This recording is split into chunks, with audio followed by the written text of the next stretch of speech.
সরকার অবশেষে আমাদেরকে একটা কিছু প্রাপ্তি দিচ্ছে। আজ 5ই আগস্ট গণঅভ্যুত্থানের 1 বছর পূর্ণ হলো। এই 1 বছরের মধ্যে প্রাপ্তি অপ্রাপ্তির জায়গাটা আসলে কি একটু জানতে চাই। সব কিছু অপ্রাপ্তি, কিন্তু মনে হচ্ছে ঘোষণাপত্র দিলে একটা জিনিস প্রাপ্তি হবে।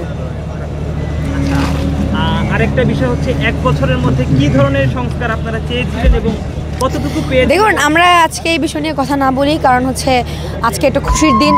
এখন বলতে গেলে সব ক্ষোভ বের হবে, কোনো ভালো কোনো রিভিউ পাবে না কেউই। তো সেই আজকে এগুলা কথা রাখি। কথা হচ্ছে যে 1 বছরের পর ঘোষণাপত্রটা পাচ্ছি, সেটা মন মতো হইলে একটা বলবো যে না, মিডিয়ার সামনে একটা ভালো রিভিউ দিতে পারবো যে না, সরকার অবশেষে আমাদেরকে একটা কিছু প্রাপ্তি দিচ্ছে।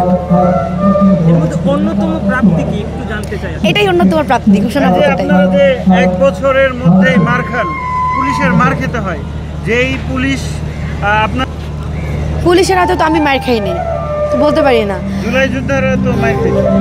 কখন মার খেয়েছে, কিভাবে? যারা মার খেয়েছে ভাই, আমি বলি যারা মার খেয়েছে তাদের কারণে মার খেয়েছে। বিকজ আপনারা দেখছেন যে আমরা 2 দিন আগেই শাহবাগ যে করা ছিল, ব্লকেট করা ছিল 2 দিন ধরে, আইন শৃঙ্খলা বাহিনী আমাদেরকে যথেষ্ট সাপোর্ট দিছে, আমাদের গায়ে ওরা হাত তুলতে দেয় নাই। যারা ছিল জুলাই যোদ্ধারা যারা বলছিল, ওখানে ভুয়া বলবো না, সবাই ভুয়া ছিল না, কিছুরা আবার অরিজিনাল জুলাই যোদ্ধাও ছিল, বাট তাদেরকে ব্রেন ওয়াশ করে নিয়ে আসা হয়েছে ওইখানে। তো ওরা যারা আর কি ভুয়া, যারা লিড দিতেছিল তারা ভুয়া। ওই যে মাসুদ, আরমান আর আপন, এরা আসলে ভুয়া। তো এরা ওদেরকে ব্রেন ওয়াশ করে নিয়ে আসছে। আমরা ওদেরকে বারবার ডাকাইছি থানায় যে করেন। তারপরে আমাদেরকে আইন শৃঙ্খলা বাহিনী বলছে যে আপনারা ব্র্যাকেট উঠাই দেন, আমরা আপনাদের পাশে আসি, আপনাদের উপরে আঘাত করতে আসলে সেক্ষেত্রে আমরা অ্যাকশনে যাব। আমরা ব্র্যাকেট উঠে দিচ্ছি, আমাদেরকে মারতে আসছে, তারপরে পুলিশ অ্যাকশনে গেছে। কারণ এটা জনদুর্ভোগ ছাড়া কিছুই না। এই যে আমাদেরকে জুলাই ঘোষণাপত্র দিচ্ছে, জুলাই সনদ, মানে ওরা যেহেতু টাইম দেওয়া হয়েছে, তার আগে আমরা কেন নামবো? জনদুর্ভোগ না এটা, ওদেরকে বোঝানোর পর ওরা বুঝে নেই, তারপর পুলিশ অ্যাকশন আসছে। যারা মার খেয়েছে পুলিশ হাতে, তারা কারণবশত মার খেয়েছে। জুলাইয়ের প্রকৃত যোদ্ধা আর ভুয়া যোদ্ধা, এটা কিভাবে? প্রকৃত ভুয়া আসলে এটা কোনো কথা না, কারণ অনেকেই দেখি এমআইএচ কার্ডটা বের করতে অনেকে দেখায়। এমআইএচ কার্ড, ঠিক আছে, এই যে এমআইএচ কার্ড, এই যে এটা হচ্ছে যারা আহত হয়েছে বা জুলাই যুদ্ধেতে অ্যাটেন্ড করছে, এটা অবশ্য আমার কাছে নাই, কারণ এটা আহতদের মূলত বেশি করে থাকে, মানে আহতদের মূলত থাকে। কিন্তু এখন দেখতেছি এটা ছাড়া চলা যাবে না, আমাকে আওয়ামী লীগের দোষর বানাই দিছে কার্ড ছাড়া।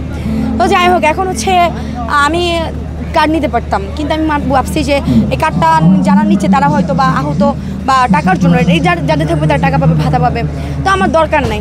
কিন্তু এখন দেখতেছি এটা ভবিষ্যতে একটা পর্যায়ে গিয়ে অনেকে আমাকে মনে রাখবে না, তখন এই কার্ডই হবে আমার পরিচয় যে আমি জুলাই অভ্যুত্থানের একটা অংশ ছিলাম, বা আমি ছিলাম জুলাই অভ্যুত্থানে, মানে একজন অংশগ্রহণ করতাম আর কি। তো এখন হচ্ছে প্রকৃত যোদ্ধা, জুলাই যোদ্ধা, অনেকে আছে কি প্রকৃত যোদ্ধাদের ব্রেন ওয়াশ করে তাদেরকে একটা ভিতরে ঢুকাই দিয়ে, যে একটা ভিতরে যাতে ছত্রভঙ্গ হয়ে যায়। ভুয়া লোকেরা লিড দেয়, যেমন আপন, মাসুদ, আরমান, এরা একটা বেয়াদব, মানে সবগুলা ভুয়া। এরা ওদেরকে লিড দিয়ে এমন একটা সিচুয়েশন তৈরি করছে। শাহবাগ 2 দিন ধরে অবরোধ ছিল, রিস্কালাম, আমরা জনগণরা অনেক রাগ করছে, আমাদের উপরে অনেক গালাগালিজ করছে, ওদেরকে বোঝানো পড়াশোনা, তারপর আমরা একটা অ্যাকশনে গেছি। এখন জুলাই ঘোষণাপত্রে আপনাদের প্রত্যাশা? জুলাই ঘোষণাপত্র দিলে দেখা যাক ওনারা কিভাবে দেয়। আর জুলাই যোদ্ধাদের একটা প্রত্যাশা থাকবে না? প্রত্যাশা যেমন দেখি, আমি যেরকম চাই এটা না বলি, ঘোষণাপত্র পাই না, ঘোষণাপত্র প্রায় তারপর বলবো। যেমন জুলাই সনদ খসড়া, জুলাই সনদ খসড়া যখন দেওয়া হয়েছে, ওটা আমরা সবাই বয়কট করছি, কারণ ওটাতে আমাদের আত্মত্যাগের কোনো কথা লেখা নাই, সব লেখা আছে মানে প্রেমপত্র পাঠিয়েছে এরকম একটা, মানে ভালোবাসা আমাকে লিখছে, কারণ আমাদের ত্যাগের কথা কিছুই লেখা নাই। তো এটাকে আমরা বয়কট করছি। আর এখন জুলাই ঘোষণাপত্র দেওয়ার পরে আমরা বলতে পারবো যে আমাদের প্রত্যাশা কি ছিল, আমরা পাইছি কি। এখন না বলি,